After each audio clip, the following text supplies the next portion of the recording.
Good morning, kids, and today we're checking out a brand new video from the food theaters about how MatPat may have created the best tasting soda on Earth.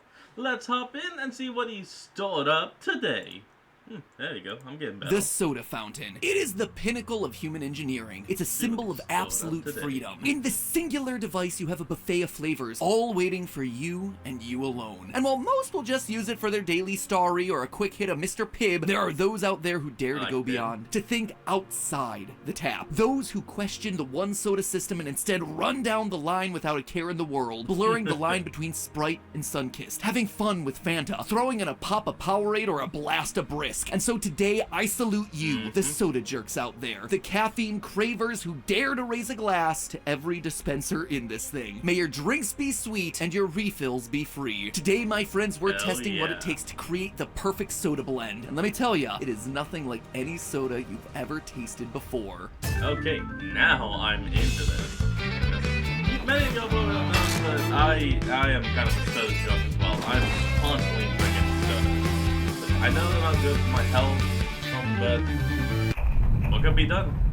I know I could. Hello, Internet! Welcome to Food Theory, the show that's the perfect blend of everything you need. Now, it's been no secret in my time online that I'm a fan of Diet Coke. And by fan, I mean I'm a hopeless addict to that sweet, sweet battery acid pouring down my throat. I appreciate you. Thank you so much for being a part of my life. I appreciate you too, Matthew. Thank you, I know Diet you're Coke. addicted to me. To this day, one of my all-time favorite memories was being at a gaming convention panel in like year 3 of Game Theory, and all of a sudden the audience just lines up with this huge string of Diet Cokes right in front of me. I think I had like 50 by the time the whole thing was said and done. But you know what actually goes back further than my love of Diet Coke? Yeah, today we're talking about some deep MatPat lore. It's actually my love of mixing all the sodas together. Call it what you want. A hurricane, a tornado, a graveyard drink, a pop bomb, swamp water, or as I knew it, a an unaliving yourself drink, I guess. Yeah. Whatever the name, I think it's a universal experience. Walking up to the soda fountain and just running down the line. Going ham as you mix as many flavors together as possible to create the wildest, most unique, most delicious, and sometimes most disgusting drink imaginable. That right there, that was my first true soda addiction. Hanging out at the old Taco Bell in Medina, Ohio with my dad. Each of us mixing drinks and then testing each other to see if we could identify the flavors that we'd put in there. But the cool thing about graveyard drinks, and the reason I wanted to do an entire episode dedicated to them, is that there's nearly an infinite number of options in making one of these soda concoctions. Over years of doing this, I fine-tuned my preferred blend to a science. But just because it's my favorite, it's not necessarily the best. So that's what we're aiming to do. Well, we can at least tell that Diet Coke is one part of the 5.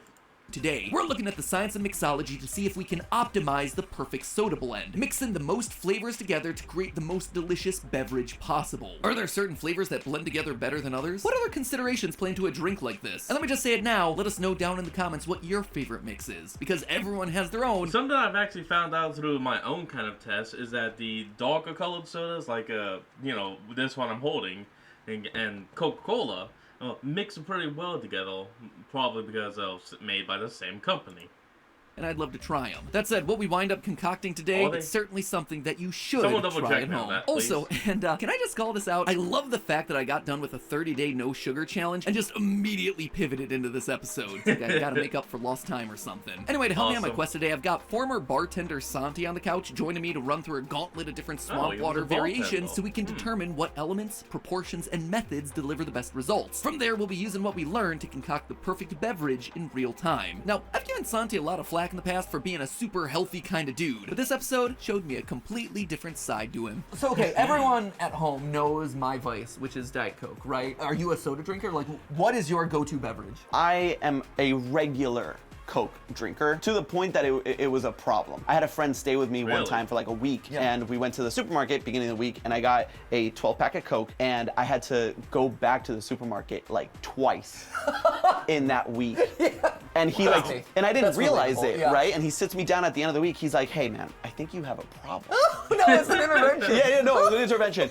He even texted my wife like, "Hey, I'm gonna have to talk to him about it." And so since that day, I've been drinking Coke Zero. Okay. So like, so much better, right? So much better. Now, for those of you not familiar with the glory that is swamp water, the true origin of the stuff is a bit difficult to pin down. Soda fountains have been around since the 1800s, and it's not hard to imagine people trying to mix everything together from day one. That said, the swamp water references really seem to start appearing in writing around the 1950s. A newspaper in Paris, Texas first described kids going down to the local diner asking for the stuff. That's right, a newspaper reported a story about a bunch of kids wanting to mix their Oh. sodas together. Can you imagine the days when that made headlines? In any case, we can definitely track the Simple rise of time. swamp water with the rise of youth culture in America. Makes sense. You think about the 50s and you can see the young rascals riding their bikes to their local diner like something out of a Coca-Cola commercial. In the decades since, the drink has evolved Classic. with the technological advances of the soda machine. More sodas and more flavors just mean more possibilities. But with the advent of the Coke Freestyle machine, we're no longer limited to just 8 or even 10 options. We have all the options now. It's honestly a bit overwhelming. It also feels Yeah, but the downside is that it's now more difficult to get all those options because you can do one, but then you have to back out, and then you can select another, but you still have to back out. Well, the old one you could just go and have it. a bit like cheating to make swamp water out of those things. So A instead, little. today we're just going to be sticking to ye olde soda fountains of yore with the different spigots, bringing us to That's round one of our journey, the basic blends. Unlike taste tests that we've done in the past on this channel to determine winning and losing drinks, this time Santi and I are really just testing some initial basic mixes to see what works and what doesn't when it comes to hurricane drinks. That way we'll learn stuff like what flavors complement each other, things like that. Then we'll be able to apply those Okay. rules in creating our own perfect pitcher of Pop Bomb. Take me through what we have lined up in front of us today and what we're going to be doing. Right, so here in round one, we have 4 combinations approved by Burger King himself, the king himself. I like that wow. Burger King is the purveyor of soda mixes in this case. Right? Because yeah, we all trust Burger King, you know, that restaurant that we labeled as like the unhealthiest fast food in a previous episode, which you can click on screen right now to go check out if you haven't yet. But we don't have Check their out that food, episode so we their haven't. drinks, you gotta The drinks trust are them. fine. You gotta trust them. Food, hard pass. So in these pre-approved swamp water suggestions by the king himself, we have the half and half, which is half Diet Coke, half regular Coke. There's the black and white, which is half Diet Coke, half Sprite. The four-way, which is equal parts Diet Coke, regular Coke, Sprite, and Dr. Pepper. Then lastly, okay. the black gold, which is 1 part Coke, 3 parts Dr. Pepper. And immediately, right off the bat, that simple half and half, it was a big win. It's a Oh, hold on. We'll be right back. And we're back. It's a 50-50 mix, There we and go. it feels exactly that. Like, I get a little bit of the heaviness, Yeah. where you have that little bit of sweetness that sticks on your tongue, but it's not as heavy and all-encompassing on my tongue as I normally feel Coke is, with a little bit of the lightness and the more watered downness that I tend to get out of Diet Coke. Absolutely, and I think there's a fruitiness to Diet Coke that Coke doesn't have. And what's interesting about this one, and the reason it may seem simple, but the reason that we included it is because, according to mixologists, regular sugar actually nullifies or counteracts the taste and sweetness of aspartame and sucralose. Yeah, yeah. So I'm actually Really? really enjoying No, this. I was gonna say, actually, I like this one a lot. Huh. The interesting thing about Okay. this first mixture is that the body processes the sugar in Coke and the artificial sweetener aspartame in Diet Coke in completely different ways. Aspartame is 200 times sweeter than normal sugar, and it interacts directly with the sweet taste receptors on your tongue, whereas sugar undergoes an enzymatic breakdown in your mouth, releasing glucose and fructose first, and then activating the sweet taste receptors. This is actually why people who taste regular sugar tend to report it having a more complex, well-rounded, complete flavor. Meanwhile, Okay, aspartame is so okay. much sweeter than sugar that it gives many people what they report to be a sharp sweetness. Mixing the two actually balances out the initial sweet burst from the aspartame and then lets the vanilla and caramel notes from the regular Coke really come forward in the back end. So already we were off to a That's strong actually start. good. We were really looking forward to keeping that momentum going with the next one, the black and white. Okay, so yeah, just to clarify, so you're doing Coke and Sprite, half and Yes. half, and I'm doing Diet Coke and Sprite. half and Exactly. half. But if you want a sample, Yeah, you know, we've shared it. We've bonded enough on this you couch. don't have mono, do you? Now, I feel fine. Okay, great. Oh, that's just COVID. That's No, yeah, no, no, fine. no big deal there. Wow, those two do not mix well. No, this is not great. No. This is the opposite of great.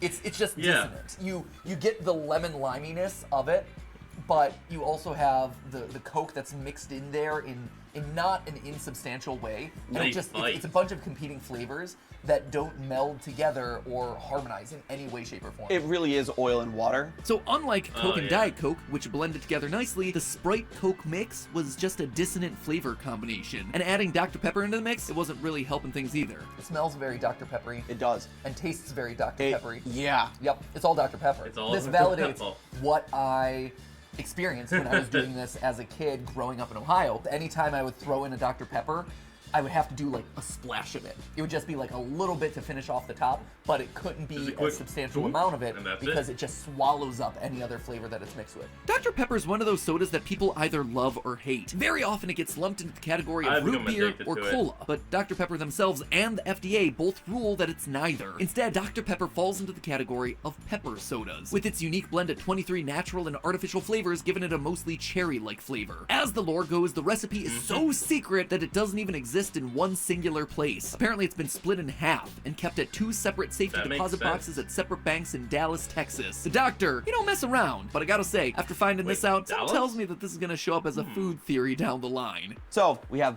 the black gold. So this is the exact opposite of what you were saying. Yes. This is 3 parts Dr. Pepper and only 1 part Coke. Or Diet Coke in your so, case. so you're just drinking Dr. Pepper at this point. I mean, It's honestly, yeah, I don't probably know just why Dr. Burger Pepper. King would approve this. Like, Black and gold. yeah. So, all right, sure, fair enough. I mean, it smells like Dr. Pepper, and it tastes like Dr. Pepper. Like Dr. Pepper. Do you mind if I taste No, yours? please, of course. Because, oh, this. Oh, wow. Yeah. Wait. Oh, there's a big difference there. There is actually a Oh. huge difference. Yeah. Wow. Yeah. That, Wait, that one what? still tastes a lot like Dr. Pepper, but a much more mellower version. Absolutely. This is. It's so much. It's too sweet. Like I wouldn't be able to drink that entire Oh thing. yeah, this is disgusting. No. So what we're seeing here is the exact same winning combination from the first mix. The aspartame from the Diet Coke is mellowing out the flavor profile of the sugary sweet Dr. Pepper. Contrast that to Sante's mix of Dr. Pepper plus regular Coke, and you have yourself just an elevated sugar content, hence why we perceived it as cloyingly sweet. Regardless though, it was Okay, immediately clear that a okay. little Dr. Pepper was gonna go a long way in these mixes, and anything more than just a splash or two was gonna overwhelm the entire drink. So the big takeaway was to keep alternative soda flavors like Mr. Pibb low. Instead, to create the perfect unaliving beverage formulation, we needed to build off a milder cola flavor as our base. Now, as if this wasn't comprehensive enough, we decided to include a 5th option which included equal parts of all the different flavors that were available at the soda fountain at our local gas station. I mean, That's from okay.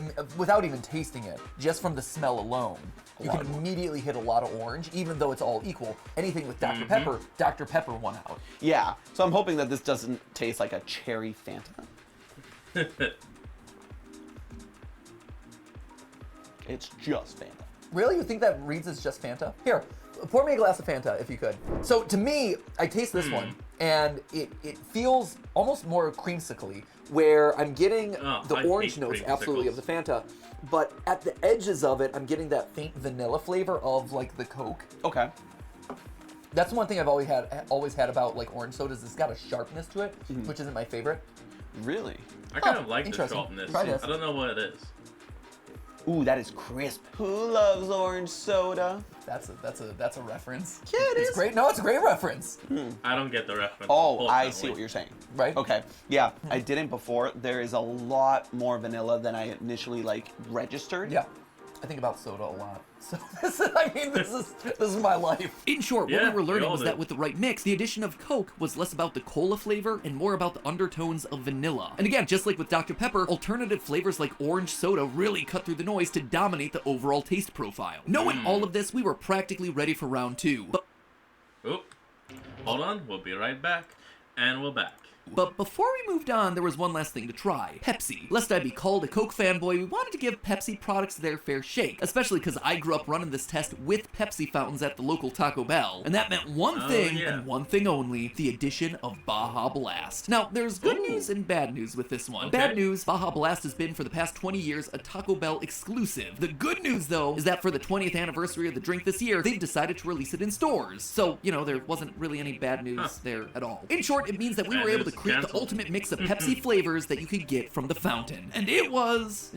Pepsi throws an entirely new angle into this because Pepsi products, for as much as they're competitors to Coke, are vastly different. Oh, insanely so. Yeah, like to me, I actually prefer the flavor of regular Pepsi to Diet Pepsi, and I prefer the flavor of Diet Coke to regular Coke. I can see that. That Yeah, makes Diet sense. Pepsi tastes off to me always. Yes, it feels Always synthetic, tastes or it off. feels like a diet soda. Yeah. It feels artificial in a way that Diet Coke doesn't. Even though all of this is literally you're just drinking battery acid. Let's call a spade a spade. My gut biome is dying as we speak. The flora and fauna that exists to give me healthy digestion is slowly keeling over and dying, It had a month of sugar-free living without sodas, and it's like, yay, look at me, I'm blossoming. Matt's gonna be healthy again for 2024. And it's like, nope, we still got episodes of Food Theory to do. Just die on the vine. And it is. I mean, that's No, what's see, happening Matt, right now. no, it gets strong. It's tempered in raw sewage.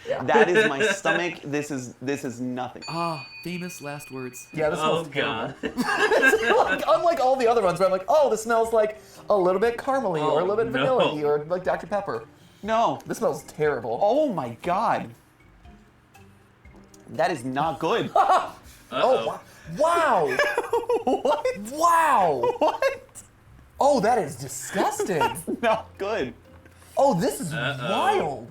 How vastly different and vastly inferior this is. Yeah, this drink, it was not great. Somehow this mixture of some of the sweetest sodas on the market ended up with a surprising mixture of bitterness and sourness. There was really nothing redeeming about it. Turns out this boils down to the citric acid. You see, where Coke uses phosphoric acid to add acidity to their soda, Pepsi uses citric acid. This is what gives Pepsi the refreshing taste that they like to tout, but unfortunately it's compounded by the citric acid in the Starry and the Sunkist as well. So the end result is just sour and bitter, whereas the phosphoric That's a lot acid of in acid. Coke actually helps to balance out the citric acid in things like Sprite and Fanta, delivering an overall more enjoyable experience. Needless to say, we decided to scrap most of our Pepsi products before moving forward. With round one over, it was time to look at specialized mixes in round two. We narrowed down the field from 6 different drinks to 3, each a different person's preferred method of swamp water. First up was a mixologist's advanced method that Santi found in his research, which took a wide range of flavors but really emphasized the order in which the drinks were poured. This seemed like it would make no difference at all, since it all mixes together anyway, but the idea behind it is to have more sugar-dense sodas sitting lower at the bottom, while the lighter sugar sodas sit at the top. Why would you That would possibly make want to sense. do that? Well, supposedly it causes different flavors to hit your tongue in a specific order, leading to an overall more complex flavor profile that evolves as you drink. And that's something that we've actually seen happen on this channel before, Yeah, in one of with my the all-time bottles. favorite episodes, in fact, the burger stacking episode, where we I remember discovered that the that. exact same ingredients put in a different order gave you a completely different taste experience. So if it worked for the burgers, Except for maybe the it can onion. also work for soda. Also, from this point forward, let's play a little game, shall we? In our effort to be soda sommeliers, Santi and I did a fair bit of riffing off of classic wine tasting tropes. So go ahead, make your own swamp water, then take a sip anytime we say the word forward. See how many gallons of soda you make it through. Also, let us know in the comments how many times I we think said I'd it, run because out. I'm not gonna keep track. Ready, go. I mean, it's a fruit cocktail. It's very different from round one because this is a very fruit-forward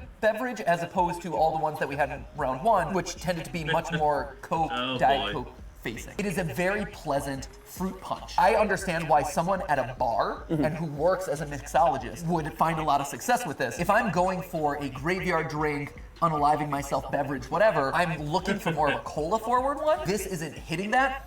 But it's a very good version of a very different type of drink. Already you could tell that there was a more sophisticated, complex flavor profile in this Counts drink. already This up was to the 3. first time that we were really getting hit with different notes at different times, even if they were mostly fruit-based. In short, the layering technique actually worked. Despite being equal parts of all the different drinks, the Coke at the top really made it take a backseat to the heavier drinks that hit our palate first. It's cool to get this perspective because, like I said, my beverages, whenever I would do this, always had a very specific kind of flavor profile to them, and I would just kind of like crank things here or there to kind of try to optimize it. I would try to emphasize like more of the colas, the caramels, the vanillas, not the fruit. And this is a very good version that like dials up the fruit, which is cool. Right, which makes sense, right? Mixologists, just like chefs or anything, they're trying to give you the whole package in what you consume. It's really light, it's really refreshing, and cover your ears, kids.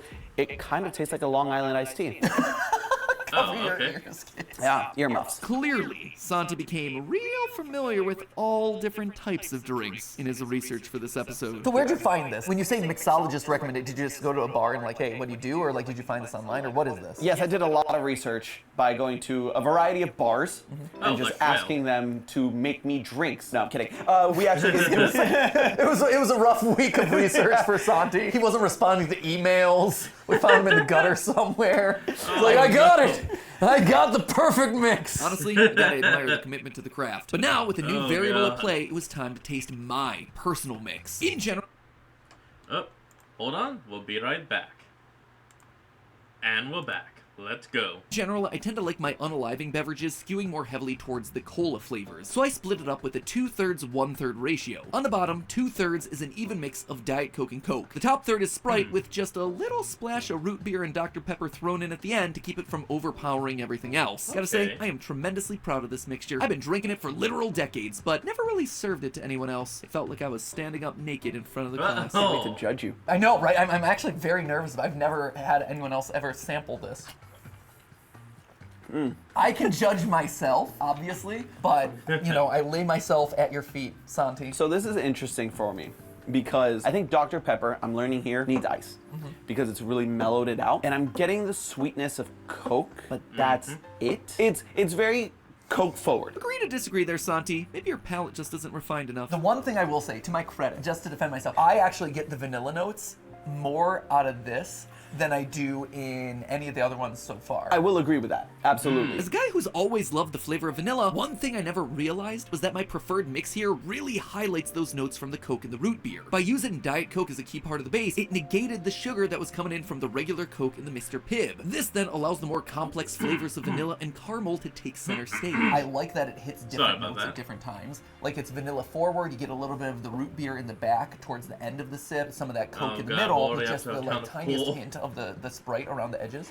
It hits you, and that's it. It's a very good flavor, very cohesive, but once you taste it, that's it, goes down, nothing more. Here, is what you're saying. There are those waves. For me, a much more enjoyable experience. Now you're just sucking up to me. A little bit, but kudos. Santi's butt kissing aside, I loved my mix. I still love my mix, and I stand by the fact that it was the most complex layered drink that we'd had up to this point. That said, while we disagreed about the overall flavor, we did agree on some major factors here. 1, ice is a huge difference maker. 2, layering True. does work. And 3, Coke and cola flavors add more overall complexity for a more enjoyable experience. So long as they're not Pepsi. The bitter rivalry between the two continues. And hey, if you want to see some of the weird history behind these two, make sure you check out our Soda Pop Conspiracy playlist after you're done here. We've done a lot of episodes about both of these products and also how they don't get along all that well. But as far as Swamp Water goes, there was still one more that we had to test for this particular round. I'm not the only one Salty being mints. judged in this episode. Sam, our Michigan grandpa behind the scenes, he has also laid himself at our feet to be judged. Come defend your mixture here. So what do you got? So traditionally, this should be made with Wendy's High C Fruit Punch from the fountain. So I was addicted to that, but I also was a fiend for the fizz. Yeah. Right? The fizz? fizzler, if you will. The Fizzler! The Fizz Fiend! I have been kneecapped in this experiment.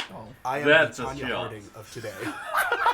I Tanya, and I was given Mountain Dew Code Red. Oh, okay. And so I had to invert my proportions because the Mountain Dew is so much sweeter to me than a traditional Sprite. And the High C Fruit Punch was a lot more mellow. To say High C Fruit Punch is mellow is one of the most insane things I've ever heard Because anyone fruit utter. punch. So It's not this really is now soda. 1 cup Sprite, 1/8 cup, plus 1/16 cup of Mountain Dew Code Red. Hold up! Did you not add your fractions? I was a film major. If you would never ask Da Vinci what fraction of blue is in this painting. For those of you who might not be Oh aware, my this is God. the man that studies our analytics on a regular basis, delivering a monthly report of our numbers. Guess I'll be double checking those from now on. In any case, the Sam Special was a very tasty drink, but as far as the assignment went, it was just 2 ingredients, Good luck. so it wasn't really hitting the mark for what we were going for with the swamp water. That said, it did give us more insight into just how weak Sprite is as a flavor when mixed in with something stronger like Dr. Pepper or Mountain Dew. When it comes to schlorps, I don't know, I'm gonna make Oh, up I'm pretty sure the math that Sam meant to say is 1 cup Sprite and 3/16 Code Red. names now. Instead of swamp water, we should call it Shrek water. Shrek water. Shrek water. Yeah, the sugar Oh my definitely God. starting to hit us at this point, which meant that it was finally time to take everything that we'd learned goes and that create sugar. in real time our ultimate mixture. So I can tell already that there's going to be some comments down below about the fact that we had to use bottled sodas to make our Schweck Wada. Obviously, plastic bottles, as we've established in previous episodes, are the inferior way of drinking soda. But just by the nature of True. this challenge, we couldn't take all our camera equipment into a McDonald's or Taco Bell to do these tests on the spot. So They in would order tell to you to maintain get the out, quality yeah. of carbonation and flavor for all the sodas across the board, we decided to stick to the standardized bottle for the experiment. Thank you for coming to my TED Talk. You may still be mad at me. I'm curious. We'll be right back. There's another ad. The rivalry reignites with Mario versus... And we're back.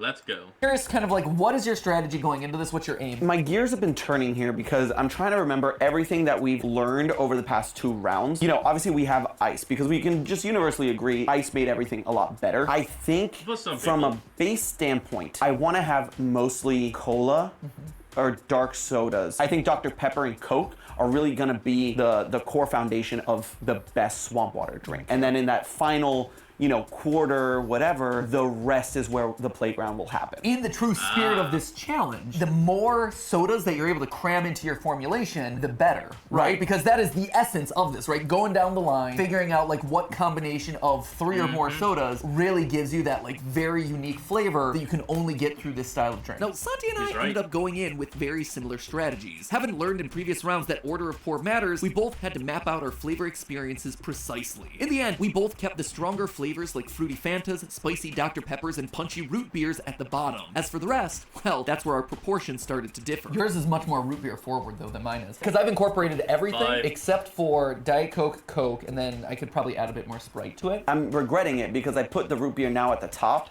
so I think I really need to drown that out. What I'm gonna do is actually start with Diet Coke and see how that interacts with everything else. As we kept mixing and pouring and testing, we kept seeing one element come up over and over again as making the most difference.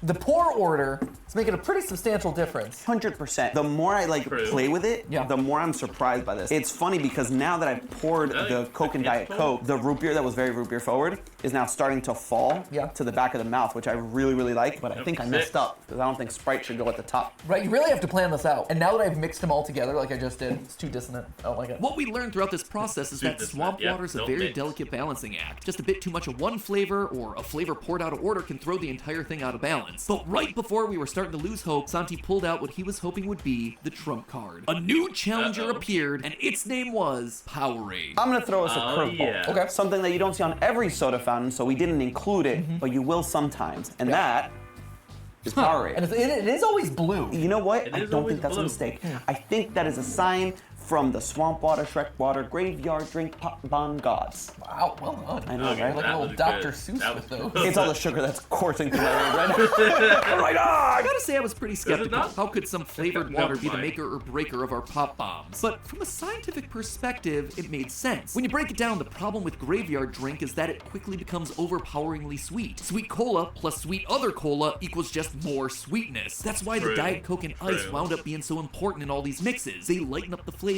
and mellow out that sweetness. But one other way of balancing out the flavor is by mixing in something that isn't just pure sugar. The Powerade being full of electrolytes adds in a light saltiness to the mix, counterbalancing the top portion of sweet and acidic Coke. Very light. Powerade makes a difference. Makes a really big difference. Yeah, here, sign me up. Ooh, that is very Powerade forward. It is. In smelling it, I'm like, oh yeah, this is Seven. Powerade. It is.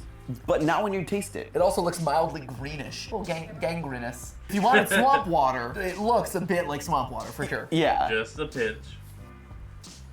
Wow. This, to me, tastes like drinkable cotton candy with vanilla notes in it. It's kind of delicious. It's kind of good. I kind of love this. Right? It's really good. It merges really well. It's a complex flavor, which I like, and it doesn't feel like Perfection. especially heavy. Yeah, I think my final verdict on this, finish it off with Sprite, Coke, and Diet Coke.